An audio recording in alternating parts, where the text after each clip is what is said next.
તું છે ને ભાઈ જે બી હોય ડુપ્લિકેટ બિયારણ લાગે છે તારી મમ્મીને પૂછી લેજે.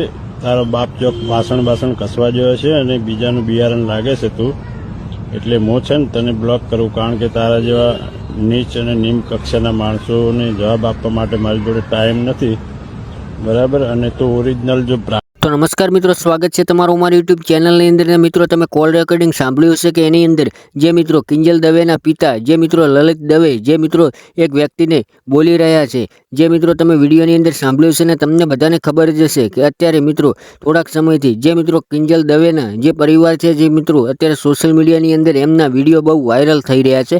અને મિત્રો સાથે સાથે વાત કરવામાં આવે તો એની અંદર એક આ કોલ રેકોર્ડિંગ પણ બહુ વાયરલ થઈ રહ્યું છે.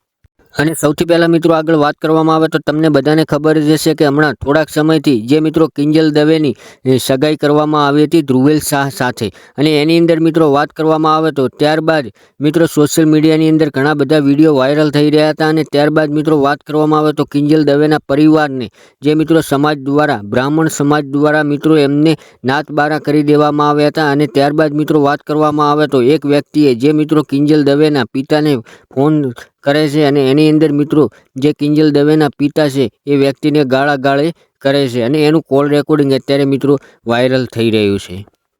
અને સૌથી પહેલાં મિત્રો આગળ વાત કરવામાં આવે તો તમને બધાને ખબર જ હશે કે કિંજલ દવેની થોડાક વર્ષો પહેલાં જે મિત્રો પવન જોશી સાથે સગાઈ કરવામાં આવી હતી ને અચાનક મિત્રો એ સગાઈ તૂટી જાય છે.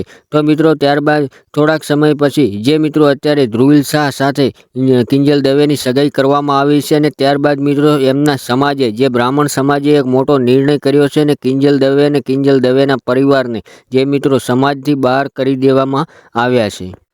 અને સૌથી પહેલાં આગળ વાત કરવામાં આવે તો કિંજલ દવેએ જે મિત્રો લાઈવ વિડીયોની અંદર 2 દિવસ પહેલાં જે મિત્રો ખુલાસો કર્યો હતો અને સમાજના અમુક વ્યક્તિઓને ટાર્ગેટ કરીને બોલ્યા હતા. એવું બોલ્યા હતા જાહેરની અંદર કે જે મિત્રો સમાજની દીકરીઓની પાંખો કાપવાની અમુક વ્યક્તિઓ વાતો કરી રહ્યા છે. કિંજલ દવેએ એવું જાહેરની અંદર જણાવ્યું હતું, અને સાથે સાથે એવું પણ કહ્યું હતું કે એમને કોઈ 5000ની નોકરીમાં પણ નથી રાખતા. તો મિત્રો તમે પણ કોમેન્ટ બોક્સની અંદર જરૂરથી જણાવજો કે આની અંદર શું ખરેખર કિંજલ દવેની પાંખો કપાવવાની વાતો થઈ રહી છે એ સત્ય છે કે પછી ખોટી છે. અને જો ચેનલ ઉપર પહેલી વાર આવ્યો તો ચેનલને સબસ્ક્રાઈબ અને વિડીયોને લાઇક કરવાનું બિલકુલ ભૂલતા